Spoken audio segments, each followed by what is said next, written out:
doon sa racket ng BFP na worth 15 billion pesos anyo, pwede naman gumawa yun sa labas.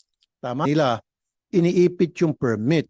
Yun yung sumbong na palagi ko natatanggap noon pa. Mga kabayan, ibinulgar na ni Senador Raffy Tulfo ang mga anomalya ng ilang tauhan sa Bureau of Fire Protection, kaya dapat itong panuorin upang inyong malaman. Pero bago panuorin, please i-like muna ang video at mag-subscribe. Maraming salamat po. As a matter of fact, more than a couple of weeks ago, I was very happy nung mag-announce si DLG Secretary John Vic Remulla at kanyang in-expose tungkol doon sa racket ng BFP na worth 15 billion pesos annually from inspection racket. Bakit po ako natuwa?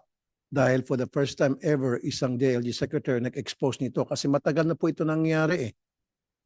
Even when I was still a broadcaster many years ago, decades ago, I've been exposing this but nobody was listening to me.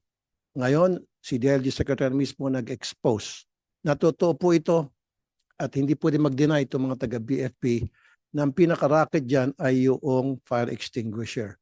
Kino-corner nila ang fire extinguisher bentahan pabor doon sa kanilang kasabwat na manufacturer at yung iba na gustong pumasok para mag-provide ng fire extinguisher, hindi na nakapasok. Now, ang tanong ko sa mga taga-BFP, ano po yung mga ginagawa niyong polisiya ngayon nang hindi na maulit ito at magiging malinis na po talaga ang pagpapatakbo ng BFP when it comes to inspection ng mga fire extinguishers? Wala na ba talaga? Hindi na talaga ba mauulit? Mr. Chair, for now, as instructed by no less than the Honorable Secretary, all our fire safety inspectors are now wearing a body-worn camera to be able to monitor their actions. But it's not only on that particular matter, Mr. Chair. The bold move of the BFP is to relieve the 902 fire safety inspectors in Metro Manila, and other regions will soon follow.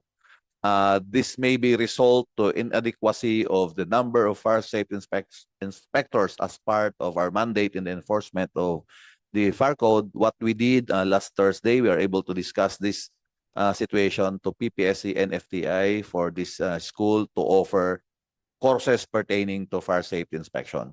So this morning, Mr. Chair, those people who are removed from their posts is undergoing a reintegration and reorientation program, and that is why I came late, because I talked to them this morning. And the new designated fire safety inspectors are also into this program, undergoing a 40 hours fire safety inspection training for them to be equipped on the knowledge, and at the same time we incorporate integrity and ethical standard for their actions. Yes, sir, may I interrupt? Okay. Maganda yon na dapat meron silang suot na body-worn camera. In fact, isa ako sa mga nag-suggest niya noon during a budget hearing, hindi lang sa BFP but also sa other agencies ng ating gobyerno. Pero yung sinasabi mo pagsusot ng body-worn camera, hindi naman siyempre sa harap nung habang nakasuot ng camera gagawa ng transaksyon yung mga tauhan ninyo, pwede naman gumawa yun sa labas. Tama? We recognize that, Mr. Chair. Now, another way na para ma-distinguish nyo kung meron ba talagang nangyayari parang anomaly, Mr. Chair, pag pupunta ka sa mga buildings, sa mga mall, pare-pareho yung brand. Kumbaga, iisang brand lang ng fire extinguisher ang nakalagay sa lahat ng business establishments. That should raise a red flag.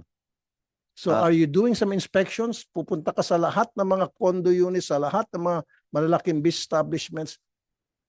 Bakit iisa lang ang brand ng fire extinguishers? Kasi kung iisa lang brand ng fire extinguishers, ibig sabihin, yun yung pinaburan ng BFP inspectors. Of course, with the blessings of the higher-ups sa BFP. Mr. Chair, we continue doing the monitoring on these anomalies and practices, but what we did for this time is to inform the public that the BFP is not into recommending any kind and any brand of fire extinguisher, as well as the expiration because it's not the duty of the Bureau of Fire to recommend. We are not into business and to tell the establishment owners that there's a need for you to refill or to recondition in a yearly basis, because it's very clear under NFA standard that the fire extinguisher has no expiration, but rather for the establishment owner and their safety officer to ensure that it is operationally ready. Then we already instructed our regional directors to constantly monitor on these particular anomalies of engaging into the business practices of dealing a certain brand of fire extinguisher, Mr. Chair. A follow-up question also. What's your name? Again, sir? What's your name? Chief Superintendent Rico Cuadjo, sir. Okay, Chief Superintendent. Another observation that I had in the past ay yung mga personnel ninyo sa BFP ay kasosyo o direktor sa mga manufacturer ng fire extinguisher. Is that something that you have already investigated? Because in the past, ako mismo na-research ko yun at in-expose ko nga sa radio program ko yun. So, ngayon ba gumagawa kayo ng investigation? Baka meron dyan mga kamag-anak, misis, pamangkin ng mga taga-BFP na kasama sa manufacturers ng fire extinguishers. Yes, sir. Isa po yan ngayon sa tinitingnan namin kasi nga po umaabot na sa amin na hindi lang ho certain brand ang nire-recommenda kundi yung sarili pa nilang negosyo. Dahil nga ho may mga kasamahan kami na nag-engage, and that is a conflict of interest. It is part of our monitoring, Mr. Chair. We send public this particular platform of e-reklamo para immediately ma-inform po ang BFP kung mayroon ng mga anomalies na nangyayari. And second, Mr. Chair, we will be doing a multi-stakeholder forum to discuss these things. And I plan, hopefully, Mr. Chair, that I can establish BFP and Industry Advisory Council. So we can, on a regular basis, we can immediately address this particular concern of engaging anomalies within the guise of fire safety inspection, Mr. Chair. Si Mr. Chair, ang modus operandi ito mga taga-BFP, kapag hindi bumili ng fire extinguisher doon sa nirekomenda nila o pag-aari ng mga kasamahan nila, iniipit yung permit.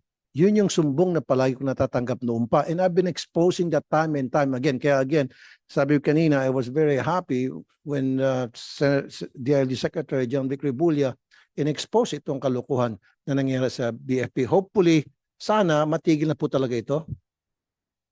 Yes, Mr. Chair. We assure you that this kind of anomalies and practices done by very few personnel, with all due respect to the men and women of the BFP, very few ones who are doing this kind of practices. We initiated what we call a flaming sword plan to ensure that this anomalies is being monitored and acted immediately.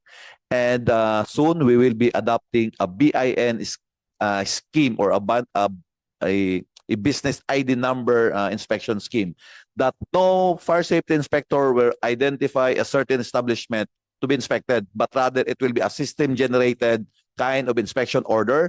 There will be no, wala akong babalik na inspector na mag-inspect sa same establishment so we can monitor on the makikita ho anong mali. Then it will be like the LTO renewal of registration, that establishment renewed their FSIC on demand corresponding to the last number of their BIN para ho we can distribute and we can easily monitor anomalies, Mr. Chair. Kaano po katagal o meron bang deadline para ma-release na po yung permit ng isang establishmento? Kasi habang tumatagal, wala naman kayong sinasabi. Halimbawa, sa BFP, in fairness, they're gonna say anything na, hoy, you need to come up with something. Pero iniipit, tumatagal yung pag-release ng permit, napipilitan itong business owner to come up with something na para mapabilis na yung proseso. So dapat meron kayong deadline, meron kayong number of days na allowed na after that, kailan ma-release na. Yes, Mr. Permit. Chair, we have a citizen charter in accordance to the Ease of Doing Business Act. There is a certain number of days that this particular establishment can secure their FSIC. Pagka hindi ho pumasok doon yung number of days, then the fire stations, whoever will be the fire, is answerable to this problem, Mr. Chair. Rest assured that we will go into that particular situations, and the citizen charter is already being disseminated all over the countries, and we will post that in our page so that people can see the number of days, the calendar of days that they must secure these necessary permits coming from the BFP, Mr. Last question na lamang sa BFP, Mr. Chair. Last year, nag-ikot po ako sa mga manufacturing company, Nabotas, dyan sa Campanaba, Caloocan, and lahat na napuntahan namin, kasama yung mga taga-BFP, I don't know if yung mga, nung mag-ikot ako, meron bang kasama doon? Wala ata sila dito. Halos lahat sila hindi na-inspect ng BFP, yung mga fire extinguishers. Kung na-inspect man, hindi ko alam bakit nakalusot pa rin. A, is it because konti lang yung fire extinguisher doon, walang kikitain? Or B, nung mag-inspect, nakapikit, nakapiling yung mata habang ginagawa inspection. Because when I was there, nakita ko mismo yung taga-BFP inspector na kasama ko nagsabi, Senator, expired na ito. Senator, dapat hindi ganito ang pagkapwesto ng fire extinguisher. Dapat mas malaki, dapat yung may gulong, dapat doon, hindi sa kaliwa, sa may kanan, dapat merong fire exit, etc.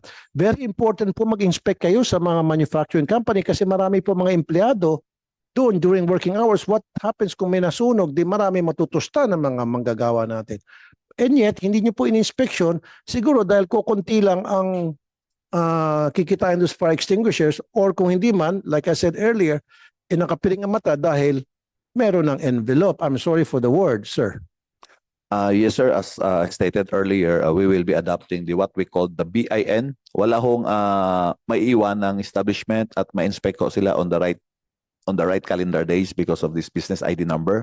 The last digit of their number will represent the month. We counted already and calculate number of establishment versus the calendar days for inspection. Rest assured that we will look into this matter. I was the ground commander of the Kentex Fire, and I don't want the same thing to happen again. So we recognize your observation, Mr. Chair, and we look into this particular matter to ensure that all establishments prior to their operation, especially those establishments operating a very hazardous situations, will be inspected and properly addressed. Yung pong mga provincial buses na required magkaroon ng fire extinguishers, kasama dyan ba sa jurisdiction ninyo na i-inspect yun? Yes, Mr. Chair. We already have an initial coordination with the OTS, with General Cruz, and I told him that there's a need for us to really implement this kind of safety because there are so many. No, my question, sir, jurisdiction yun. Yes, Mr. Chair, kasama Then po siya your sa city. people are not doing their job because nag-inspect din ako last year sa napakarami mga buses, expired yung mga fire extinguishers. So pag nagkaroon ng sunog, useless, hindi masasalba yung mga pasahero. There will be a thorough coordinations with the OTS, Mr. Chair, and we will address this matter. Ganon din po sa mga barko. Expired yung mga fire extinguishers ang iba. So ibig sabihin, hindi rin kayo nag-inspect. Di ba kasama rin sa responsibility nyo? Basta fire extinguisher pinag-usapan, dapat kayo po nag-inspect. Mr. Chair, for vessels, it's the Marina. Marina, okay. What we are into is when the vessel is on dock, in case of fire occurrences and incidents, it's the BFP who will take charge of. Okay. Well, then may na-inspect ako isang barko, yung exit nila, nakakandado, nakatali, sira. Dapat nasa sa inspection. Sabi ko nga dun sa kapitan ng barko, paano kung nagkasunog o malulubog ng barko, hindi makatakas yung mga pasahero dahil serado yung pinto, yung fire exit nila. Mr. Chair, it is within the Marina Authority for vessels. It's not part of the mandated functions of the BFP, but coordination is being, we will observe the coordination with the Marina, Mr. Chair. So lastly, mag-inspect po kayo sa mga factories, ano po, Yes, Dahil Mr. Chair. marami tayong mga gagawa dyan every day by the hundreds, they're working there. Mainit, tapos walang fire exit. In fact, meron ng incidents in the past, many years ago, na natusta yung mga manggagawa dahil sinesira ng mga owners ng factory yung mga fire exits kasi iniisip nila baka magnakaw, magpuslit ng mga produkto. That's why they locked it. Nang nagkaroon ng sunog, ilan mga manggagawang nasunog. So you have to inspect, please, itong mga factories, okay?